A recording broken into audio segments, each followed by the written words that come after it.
Hi, and welcome back. Typically, with these episodes, with this podcast, whether I'm doing a solo show like today or a guest interview, I like to focus on things that are more timeless. And I was listening to a Morgan Housel podcast. As you all know, I'm a big fan of Morgan. I was listening to a podcast of his a few weeks ago, and he made this point again about focusing on what's timeless. And he actually has a great book, Same as Ever. And the meaning behind that is to focus on things that don't change.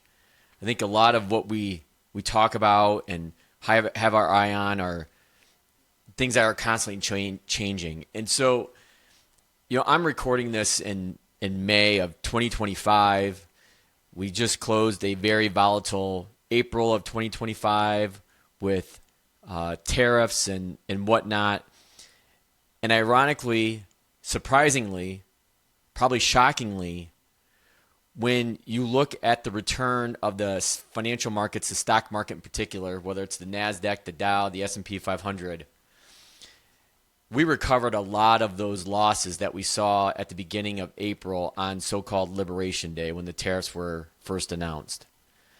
And it's still a head scratcher for me to look back at the data and look at, wow, to go down from double digits losses to now being almost flat for the month of April is utterly amazing. And it made me want to slow down and think about, some of Morgan's work. And so I pulled through my notes from his book, and that's what I want to talk about today. I want to try to highlight 5 things that I took away from his book, and specifically 5 things that I think we can all hopefully agree on that don't change. So here we go. The first is human nature. Greed and fear never change. And I think that goes to my point about the volatility that we saw in the stock market in April. And every year is unpredictable, year to year, what's going to happen. But emotions like fear and greed are pretty reliable. Most emotions drive bubbles, busts, fads, panics, the internet boom. At some point, we'll have an AI boom and bust. But understanding the emotional cycles helps us to avoid bad decisions. Number 2, love this one. Compounding always works or wins eventually. I think that's the key word, eventually. And I've said this before, is that most people's returns in their portfolios is driven by what they're saving, not necessarily their performance.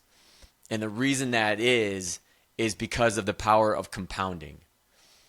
It's slow, but it's the foundation of every meaningful success that most people have had with their portfolios. Most people aren't going to buy Amazon on IPO day and ride it, all the way to the top and ride it all the way back down.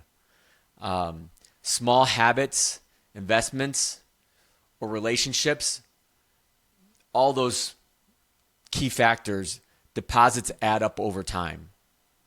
And I think we take that for granted because you don't necessarily see the slow compounding effects day in and day out.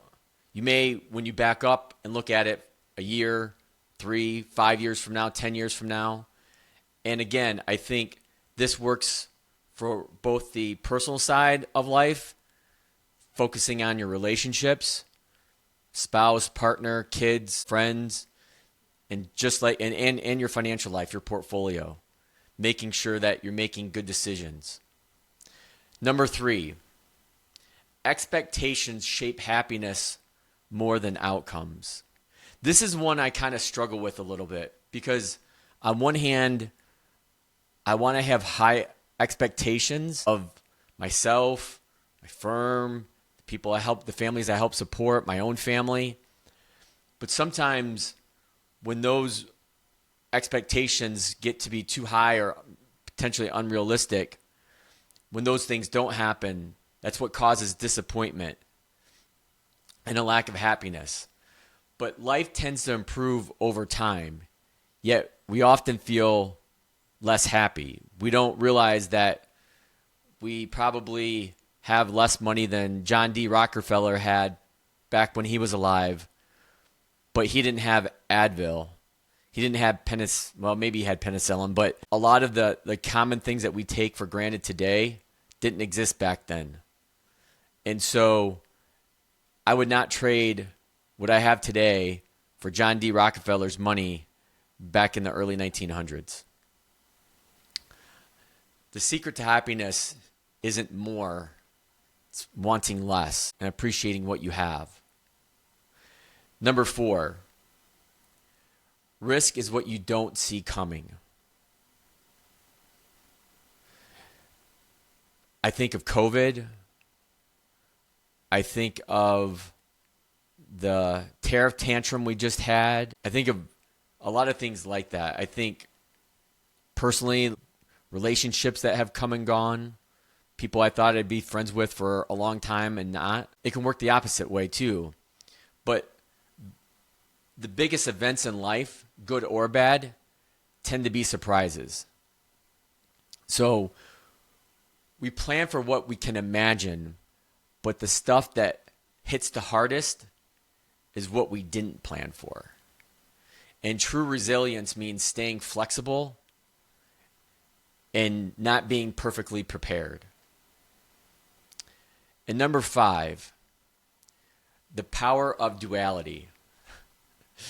And I think this is one that probably a lot of people struggle with. And I've talked about this before. And Morgan has this line where he says, save like a pessimist, invest like an optimist.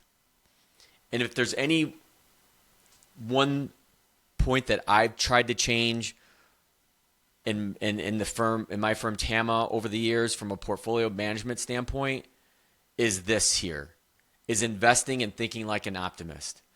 And I've showed this chart before, and it's a great one by Michael Batnick over at Ritholtz, but it shows the S&P 500 from basically like 1950 going from the bottom left to the upper right.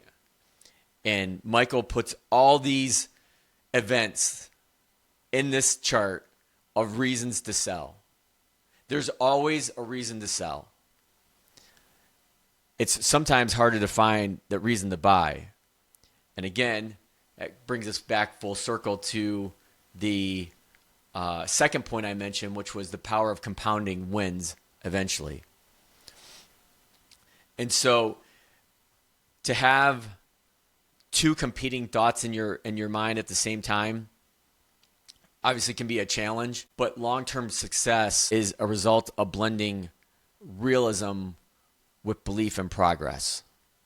So I know a lot of people are down on the United States right now, and my response to that has been through many conversations. I wouldn't count us out. These things seem to go in cycles where we have one group in power today and another group in power the next day.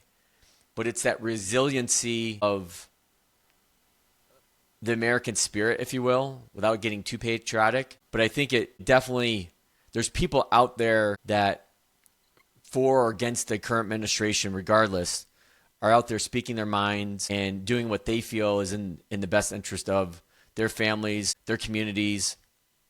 And I fully embrace that on either side. So I think that's the point of this power of duality. So as I close up, I would ask you to think about, in your own personal lives, what never changes? Human emotion, the power of time, that's a big one that I didn't dive into, but I feel that almost every day as my kids continue to grow. And every parent that I talk to says the same thing, especially this time of year during graduation season. The trap of rising expectations, just the unpredictability of life. So that's what I leave you with today, is to think about in your own lives what you think never changes and what that means for you, and to focus on those things that never change rather than the constant noise that's out there. That's all for this week. We'll see you next time.